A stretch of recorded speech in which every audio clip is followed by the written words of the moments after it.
자, 1억을 모을 때 가장 많이 듣는 말이 있죠. 1억은 그냥 숫자일 뿐이다. 어떻게 쌓아가느냐가 중요하다. 뭐 이런 이야기요. 근데 현실은 다릅니다. 월급에서 조금씩 떼어 모으는데 통장은 늘 그대로고 물가는 오르고 예상하지 못한 지출은 줄지 않죠. 어느 순간 문득 생각이 듭니다. 내가 이렇게 열심히 아껴도 이게 되나? 결국 중요한 건 단순히 돈을 모으는 기술이 아니라 그 과정을 어떻게 버티고 어떻게 전략적으로 움직이느냐예요. 그걸 깨닫지 못하면 시작도 하기 전에 지쳐서 멈춰버립니다. 오늘은 그 막막함 속에서 방향을 찾을 수 있는 이야기를 해보려고 합니다. 첫 번째 방법은 수익을 늘리는 방법이에요. 지출을 줄이는 것도 중요하지만 결국 돈을 모으는 가장 빠른 방법은 들어오는 돈을 늘리는 거예요. 요즘은 부업이나 파이프라인을 만들 수 있는 방법이 정말 많죠. 쿠팡 파트너스처럼 링크만 올려도 소소한 수익이 생기는 구조도 있고, 카페나 서빙, 주말 행사 알바 같은 바로 시작할 수 있는 일들도 많습니다. 하지만 현실적으로 앉아서 버튼 몇 개 누른다고 돈이 쌓이지는 않아요. 결국 몸으로 움직이는 일이 가장 빠릅니다. 저도 그랬어요. 월 실수령 180만 원으로는 아무리 아껴도 돈이 쌓이지 않으니까 퇴근하자마자 식당으로 달려갔습니다. 평일에는 저녁 7시부터 11시까지 홀서빙을 하고 주말에는 아침 일찍 웨딩홀로 출근했죠.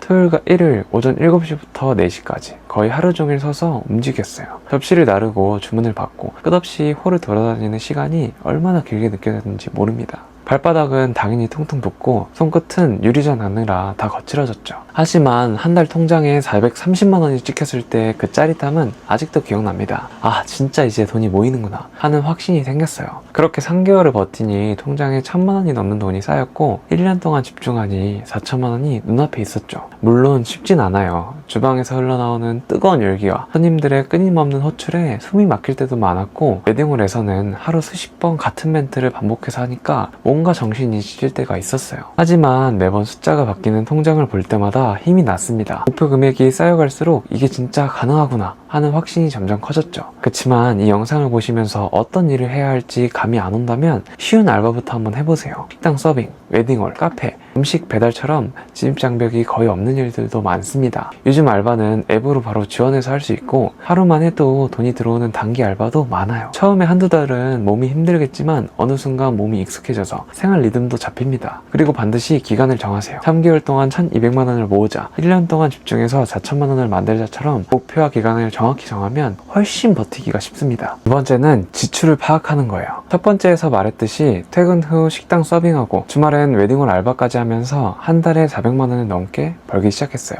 근데 이상하게도 통장은 생각보다 늘지 않더라고요. 거의 매일같이 뛰어다니면서 월 430만 원을 가까이 벌었는데 통장에 남는 건 300만 원도 안 되더라고요. 도대체 어디로 돈이 새는지 궁금해서 카드 내역이랑 현금 영수증을 하나하나씩 다 확인했어요. 그제서야 정신이 좀 들더라고요.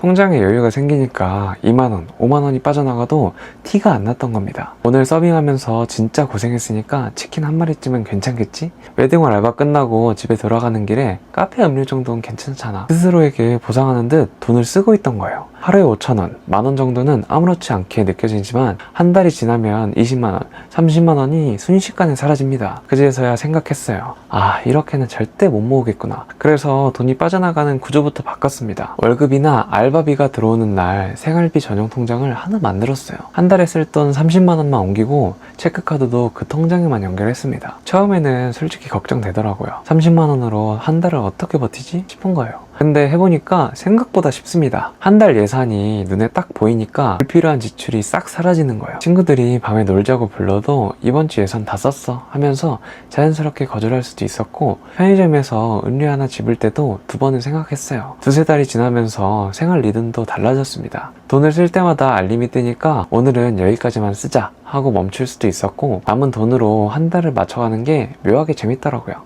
그리고 어느 순간부터는 급여 통장을 건드릴 필요 없이 그대로 쌓이기 시작했습니다. 통장을 열어볼 때마다 숫자가 점점 늘어나는 그 느낌이 정말 말로 설명하기 어려울 만큼 짜릿했죠. 세 번째는 투자하기입니다. 수입을 늘리고 지출을 통제하는 것까지는 솔직히 체력과 정신력으로 버텨야 하는 싸움이었어요. 야간 알바에 주말 근무까지 병행하면서 한 달 생활비를 30만 원으로 줄이고 모으기만 할 때 문득 이런 생각이 들더라고요. 이렇게만 해서 1억을 모으려면 도대체 몇 년이 걸릴까? 그래서 방향을 바꿨습니다. 모으는 것에만 집중하지 말고 동시에 불릴 방법을 찾자. 처음엔 주식이 나을지 부동산이 나을지 정말 고민 많이 했어요. 그런데 주변을 보면 답이 보였습니다. 친구 중 한 명은 4천만 원으로 주식을 시작했는데 매일 시세를 보고 공부를 해도 한 달에 10% 수익, 즉 400만 원을 벌기가 너무 힘들어 보였어요. 시장이 흔들릴 때 원금을 지키는 것조차 어려웠고요. 그걸 보면서 깨달았죠. 내 돈을 안정적으로 지키면서 꾸준히 불릴 수 있는 길을 선택해야 한다는 것. 그래서 저는 부동산, 특히 경매로 방향을 잡았습니다. 복잡하게 생각하실 필요는 없어요. 내가 아는 동네, 감당할 수 있는 대출 범위,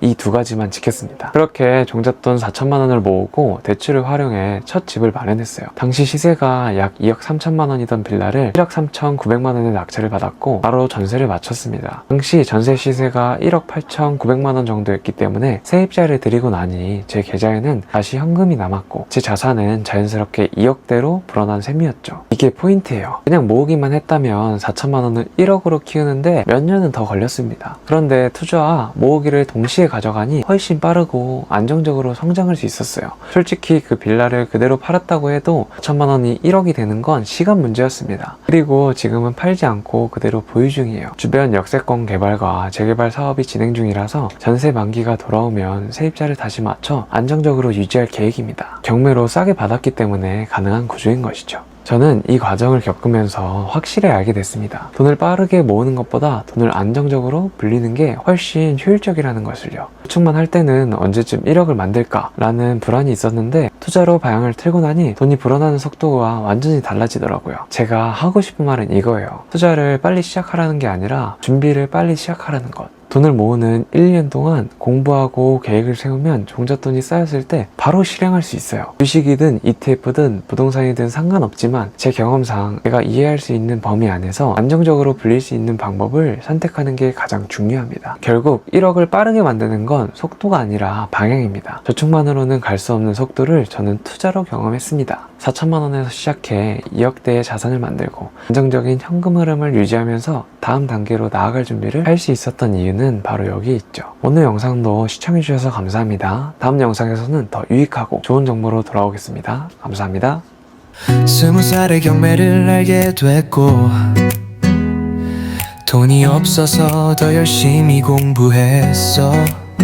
작은 집 하나였지만 내겐 세상에서 가장 큰 시작이었지.